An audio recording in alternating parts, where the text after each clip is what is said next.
ప్రపంచ రికార్డు బద్దలు కొట్టేందుకు తెలంగాణ సర్కార్ సిద్ధమవుతోంది. డిసెంబర్ 9న భారత ఫ్యూచర్ సిటీలో జరగబోయే తెలంగాణ రైజింగ్ గ్లోబల్ సమ్మిట్ ముగింపు వేడుకను గిన్నీస్ రికార్డుగా మలిచేందుకు రేవంత్ సర్కార్ ప్లాన్ చేసింది. ఇంతకీ తెలంగాణ సర్కార్ ముగింపు వేడుకల్లో ఏం చేయబోతోంది?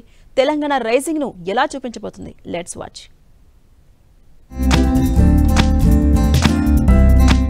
అట్టహాసంగా గ్లోబల్ సమ్మిట్ ముగింపు వేడుక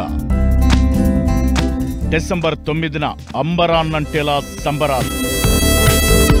3000 డ్రోన్లతో మహా డ్రోన్ షో. ఆకాశంలో వెలిగిపోనున్న తెలంగాణ రైజింగ్ అక్షరాలు.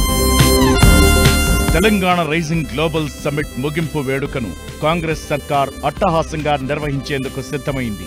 ప్రజాపాలన విజయోత్సవాల్లో భాగంగా గ్లోబల్ సమ్మిట్ ను నిర్వహిస్తున్న ప్రభుత్వం ముగింపు వేడుకలను చిరస్థాయిగా గుర్తుండేలా ప్లాన్ చేస్తోంది. వేడుకల్లో భాగంగా చివరి రోజు మహా డ్రోన్ షో నిర్వహించి గిన్నిస్ రికార్డ్ కొట్టాలని భావిస్తోంది.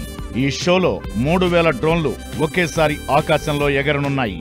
ఈ డ్రోన్లతో Telangana is rising, come join the rise అనే అక్షరాలు మెరిసిపోనున్నాయి.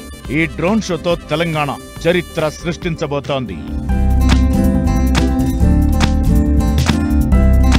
ప్రస్తుతం ఈ world record United Arab Emirates Abu Dhabi పేరిట ఉంది. 2025 నూతన సంవత్సర వేడుకల్లో 2131 డ్రోన్లను ఎగురవేసిన యుఏఈ ఆకాశంలో హ్యాపీ న్యూ ఇయర్ అనే వాక్యాన్ని రాసి గిన్నిస్ రికార్డ్ సాధించింది. ఇప్పుడే రికార్డును బద్దలు కొట్టాలని డిసైడ్ అయిన రేవంత్ సర్కార్ దీనికోసం డిసెంబర్ 9న ముహూర్తం ఫిక్స్ చేసింది. అప్పుడు అరబ్ ఎమిరేట్స్ కంటే ఏకంగా 869 డ్రోన్లు ఎక్కువగా ఉపయోగించనుంది. దీంతో ఆకాశంలో అతి పొడవైన వాక్యాన్ని రాయబోతోంది. ఈ డ్రోన్ షోపై స్పెషల్ ఫోకస్ పెట్టడంతో గిన్నిస్ బుక్ అధికారులు కూడా రంగంలోకి దిగనున్నారు.